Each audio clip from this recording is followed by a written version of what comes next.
In these videos, I'm going to talk about our travel story when we were in Kuala Terengganu last week.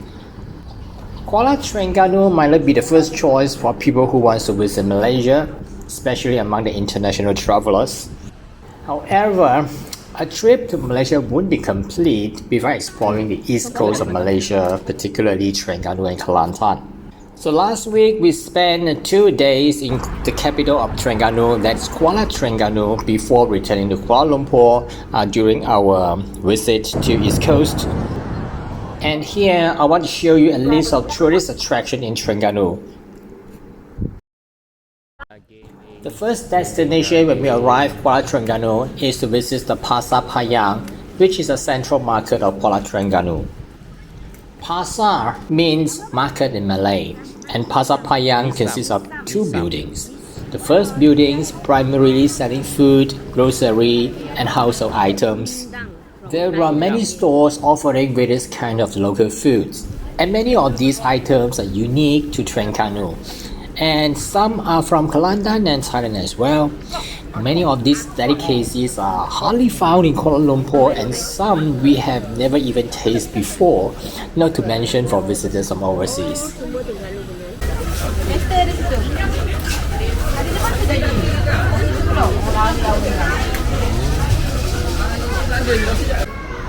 The second building of the market is just next to the first one. The ground floor was busy with numerous stores selling non-food items. But on the day that we were there was a special event with many vendors selling local specialty foods. Many of them were dressed with the traditional attire and prepared the local delicacies and serving them fresh to us. And we sampled many local foods entirely new to us, and it was an eye-opening experience. Yang tu putih-putih tu apa? Laksam. Ha? Laksam. Okay, tengok. Wow, panas. Istana Maziah is located just a short walk from the market. This is a magnificent palace and it served as the official residence of the Sultan of Terengganu. Although it is not open to the public, this beautiful palace has a lovely garden in front that makes it a perfect photo backdrop for everyone. Next to where we park our car is Shah Bandar Square. It is a charming community garden and it provides the locals with some beautiful views and tranquil relaxation. It is also a place to host the community events for the locals, to have festivals and to have recreational activities. Then I walked towards to the Terengganu River, and that is the Pesisir Payang. It is a picturesque waterfront park. It's overlooking the river.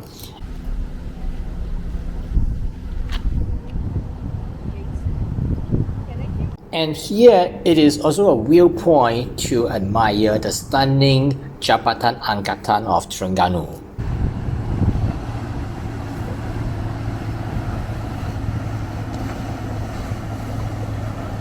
Still within walking distance, we walk back towards the town, and about 10 minutes we then arrive at the Abidin Mosque. This mosque is also called Masjid Putih, which means white mosque, and it is because it has a striking white exterior. The entrance features some intricate calligraphic carving of the Quran verses and decorative Arabics. After visiting the mosque, I then walked to the Chinatown to visit a temple. Ho An Kiong Temple is a relatively small temple, but that day it was bustling with worshippers, and they are all engaged in prayer and lighting up incense during my visit. At the center of the prayer hall stands a statue of the main deity, that is Tian Shang Sheng Mu or Mazu.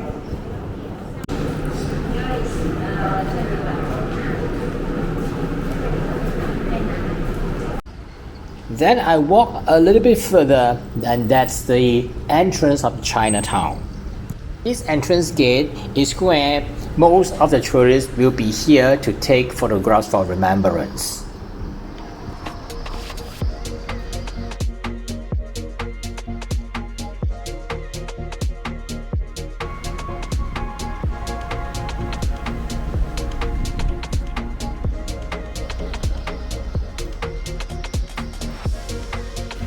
After a short rest in the afternoon in our hotel, then we head towards to the iconic Crystal Mosque at about 6 p.m.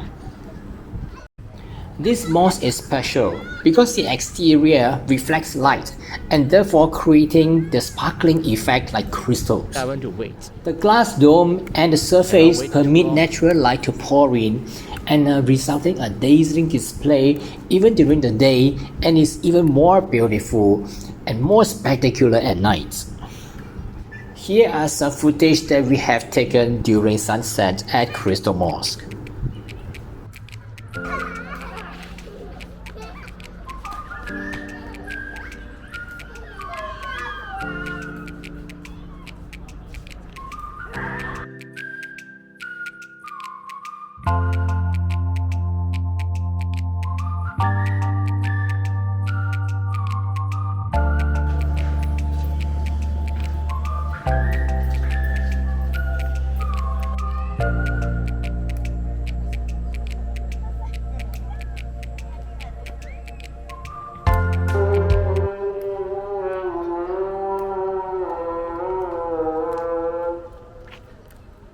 The following day, we head to Taman Damatun Islam in the morning.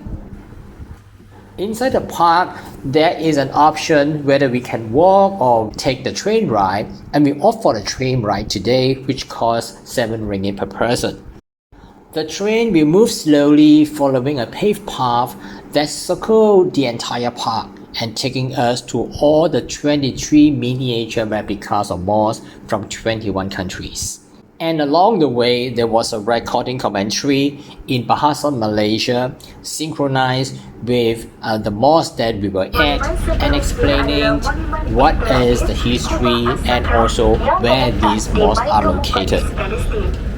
Kita akan berhenti di Monumen Interaktif Kubah As-Sagrah seketika untuk kiri kita adalah Masjid Besar Samara yang terletak di Iraq.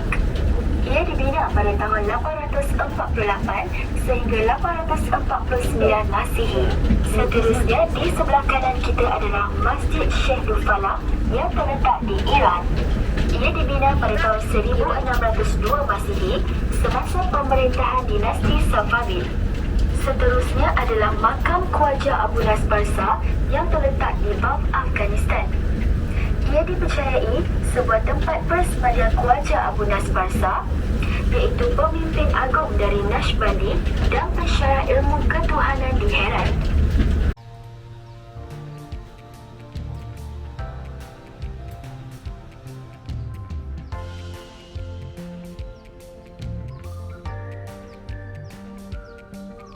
Di sebelah kanan kita adalah kubu kota Aleppo yang terletak di Syria. Kawasan ini telah digunakan pada kurun ke-10 sebelum Masihi. Pada asalnya, ia dikonsepkan oleh pemerintah sebagai kubu pertahanan. Monumen di sebelah kiri kita pula adalah Menara Kalian yang terletak di Uzbekistan. Menara ini dibina pada tahun 1127 Masihi oleh Aslan Khan di Niger. Masjid ini telah dibina pada kurun ke-16 semasa keagungan Agadir dan diperbuat daripada 13 baris berancah kayu dan tanah liat kering. Seterusnya, di sebelah kiri kita adalah Masjid Khrushchev yang terletak di ibu kota Kazan, Rusia. Masjid ini telah dibina kali kedua pada tahun 1996. I have a great time and I thoroughly enjoy it. It was as if I'm traveling around the globe to get close to all these sacred places.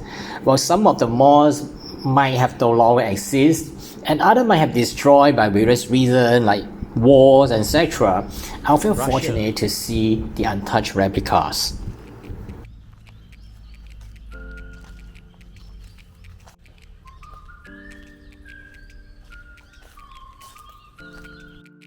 Some of the malls has unconventional Islamic architecture design that is truly stretched my imagination.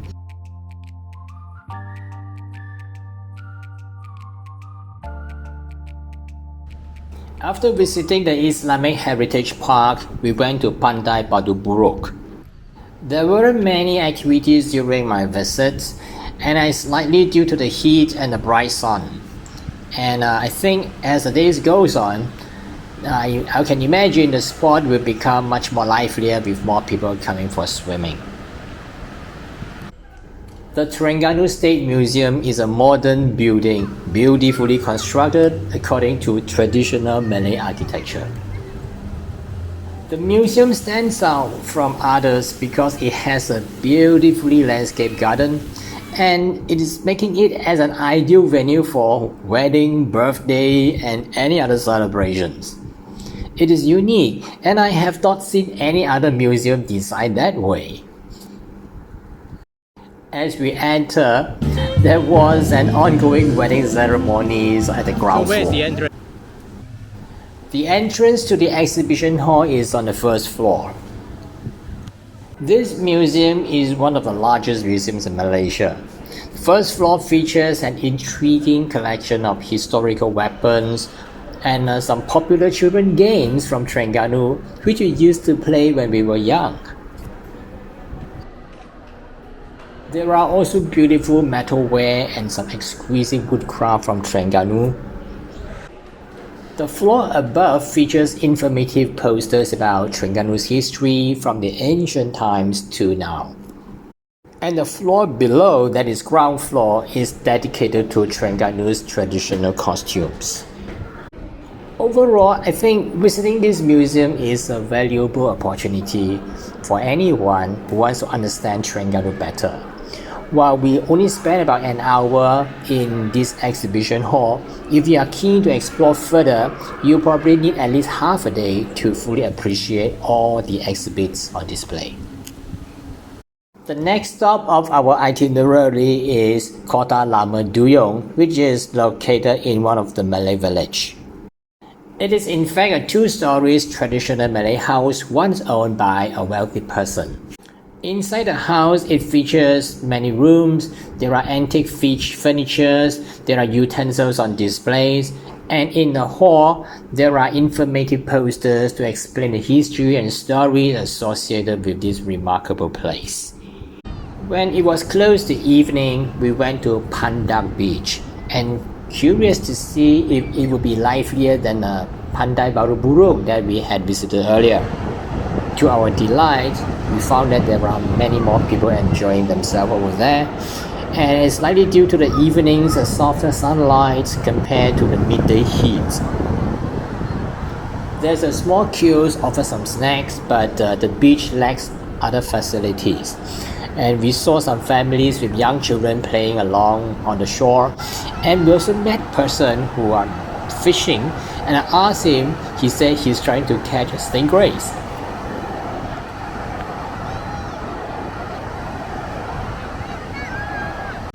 Not too far from this beach is Tengku Tengah Sahara Mosque. It is also called Floating Mosque.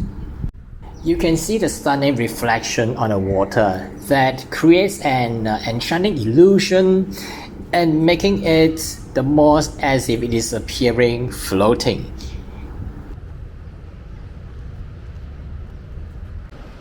We visited the waterfront of Kuala Terengganu before heading out for dinner.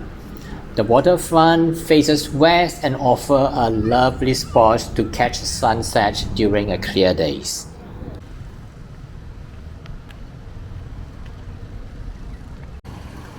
Besides that, there is a children playground, and although I didn't find it particularly captivating, it is a pleasant space for the locals to unwind, to allow children to play, and for adults to enjoy the leisure time. Before dinner, we went to a place to look at the Jambatan Angkat Kuala Terengganu or Kuala Terengganu Drawbridge. This bridge is a remarkable piece of architecture, and it is an iconic symbol of Kuala Terengganu. As dusk setting in, The sky was partially illuminated, which provides a stunning backdrop for the bridge. And the bridge has just come to life with glowing lights. There is also a pedestrian walkway along the vehicle lanes, and it allows anyone to stroll to the center, which is a perfect vantage point for sunset views. Bukit Putri was the final attraction that we visited before we head back to Kuala Lumpur. It is located just across the Pasar Payang that we have visited on the first day, and we had to climb several flights of stairs to reach the summit. There are particularly two canyons close to each other. One is bigger than the other, and they are famously known as the canyon that give birth. And because of the proximity and the different in terms of size, and the large canyon represents the mother, while the small one is a child.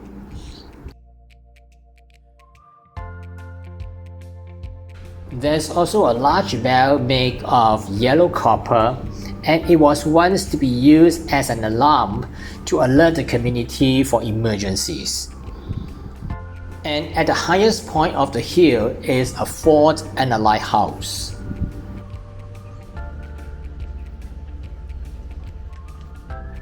The view on top of the hill is beautiful, with the sea as the background and the nearby market just in front. These are the places that we have visited during our 2-day stays in Kuala Terengganu. This is a destination that many people from the west coast of Peninsular Malaysia tend to overlook. And there's nothing quite like experiencing it yourself rather than just watching a video. So I hope to see you one day in Kuala Terengganu. And stay tuned to our next video where we will be sharing our experience as Kenyir Lake of Terengganu that we have just visited. Peace.